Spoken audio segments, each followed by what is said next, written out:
Hi guys welcome back to our channel. Nikhil fans versus Sonia full ఆగానే జరుగుతుంది. Full గొడవ అనేది జరుగుతుంది. ఇన్స్టా స్టోరీస్లలో, పోస్ట్లలో, ట్రోల్స్ మొత్తం ఇక దిగుతున్నాయి కమెంట్లు.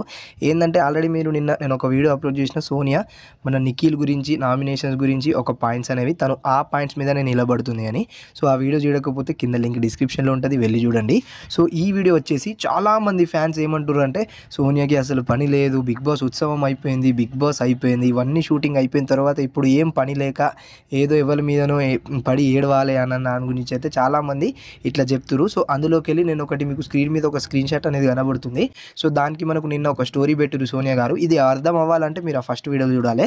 సో దానికి ఒకళ్ళు సోనియా గారిని మెన్షన్ చేసి ఏం రాశారంటే, టాలెంట్తో లైమ్లైట్లో ఉండాలి స్నేక్ అక్క, నీకు పేరు యూస్ చూసుకోవడం కాదు, జెలస్ పాపం ఆమెకి ఫ్యాన్స్ లేరు అని అనుకుంటారు, రారు fans. Nikki always king does not care about your bullshit, enjoy Sonia గారు, గాడ్ ఈమెకి పీస్ ఇవ్వు దేవుడా అంటూ ఒకళ్ళ ఫ్యాన్ చెప్పారు. సో దానికి అరే ఎవర్రా మీరంతా, టాలెంట్ ఏంట్రా, he does not care or not, but you guys dare to face me and talk, fans అంటే you must share love and spread positivity, not abuse or defame others, that shows how mean your ideals are and how long your talent is, how have some brains, wisdom to you fans. అంటే ముచ్చట ఏంటిదంటే already ప్రతి వీడియోలో నిన్న కూడా చెప్పిన, so ఒకళ్ళని అభిమానిస్తే మనం ఇంకొకళ్ళని డిస్రెస్పెక్ట్ చేయొద్దు అని.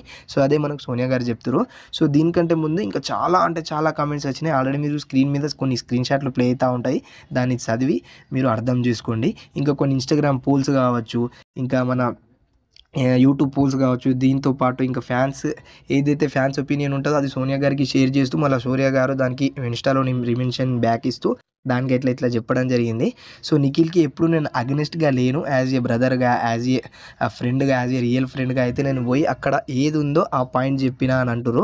బట్ నాకు అనిపించింది ఏంటి అంటే, ఆల్రెడీ మనకు బిగ్ బాస్ విన్నింగ్ అప్పుడు కూడా ఫేక్ ఓటింగ్ అనేది ఒకటి పెట్టిరు సోనియా గారు. ఆల్రెడీ మీకు అది కూడా స్క్రీన్ షాట్ కనబడుతూ ఉంటుంది. సో అది పెట్టిరు. సో ఇప్పుడు నాకు ఒక చిన్న డౌట్ కొట్టింది, అది పెట్టడానికి కారణం ఏంటి, ఫేక్ ఓటింగ్ రియల్ ఫ్రెండ్ అన్నప్పుడు ఫేక్ ఓటింగ్ అనే దానికి పెట్టడానికి కారణం ఏంటి అనేది నాకు తెలియదు. బట్ వీళ్ళ మధ్య నేనేమనుకుంటున్నా అంటే బాండింగ్ అలానే ఉంది. సో చూద్దాం మళ్ళీ ఎట్లయితుంది ఏంది అనే దాని గురించి. ఫ్యాన్స్ అనేది నేను కూడా నిన్నటి కమెంట్లో చాలా బ్యాడ్ కమెంట్స్ వచ్చినాయి. ఇక అది నడుస్తూ ఉంటుంది, ఇక ఏం చేయలేము, అది ఆపలేమన్నట్టు అయితే ముచ్చట నడుస్తుంది. సో ఇదన్నమాట. ఇప్పుడు మీకు సోనియా గారి ఒపీనియన్ ఏమనిపించింది, సోనియా గారు నిఖిల్కి రియల్ ఫ్రెండ్గా అని చెప్పిరా, లేకపోతే కావాలనే టార్గెట్ చేసి ఫినాలేకి ఆపోజిట్గా ఉన్నారా అనే దాని గురించి కమెంట్ సెక్షన్లో కమెంట్ చేయండి. ఇంకా మన ఛానల్ని సబ్స్క్రైబ్ చేసుకోండి, ఎందుకంటే ఇలాంటి ముచ్చట్లు వస్తాయి. టాటా, బాయ్.